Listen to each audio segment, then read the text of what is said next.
Le plaisir apparaît comme une sensation, un sentiment ou une expérience agréable suscitée par le contact avec ce qui nous attire. C'est un ingrédient fondamental de l'existence humaine, notamment lorsqu'il s'agit de plaisirs purs et sublimes. La vie d'une personne saine est naturellement orientée vers l'atteinte, aussi souvent que possible, de certains états de plaisir sténiques, élevés, de joie et de bonheur, sukha en sanskrit, et également vers une diminution totale de la douleur, dukkha en sanskrit. Tout comme l'expérience de la douleur, l'expérience du plaisir est éphémère, mais a néanmoins des effets bénéfiques notables dans la sphère de la conscience humaine.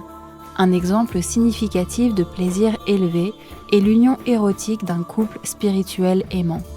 Les plaisirs de nature érotique doivent être canalisés vers les niveaux plus élevés de l'être afin d'être transformés en énergie spirituelle. Autrement, une stagnation apparaîtra au niveau des premiers chakras, ce qui générera au fil du temps certains déséquilibres, le ralentissement ou même la stagnation de l'évolution spirituelle. C'est ainsi que le plaisir élevé divin peut contribuer à la déification de l'être en devenant un carburant subtil qui permet d'accélérer la transformation spirituelle. Lors de certaines fusions érotiques, il devient même possible de vivre l'état d'orgasme macrocosmique.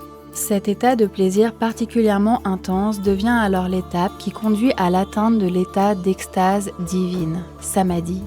La grande majorité des philosophes, notamment ceux de l'Antiquité, ont distingué voire opposé les plaisirs sublimes et élevés de l'âme des plaisirs ordinaires et inférieurs du corps.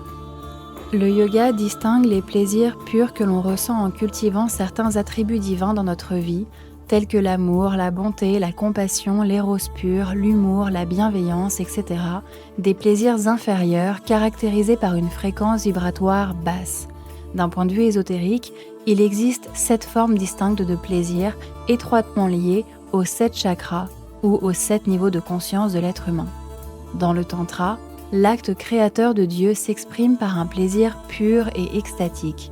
Créé à l'image et à la ressemblance de Dieu, l'être humain peut donc vivre des états de plaisir élevés et sublimes qui peuvent lui faire découvrir le plaisir divin de la fusion extatique avec la réalité ultime dont la nature essentielle est la béatitude divine, Ananda.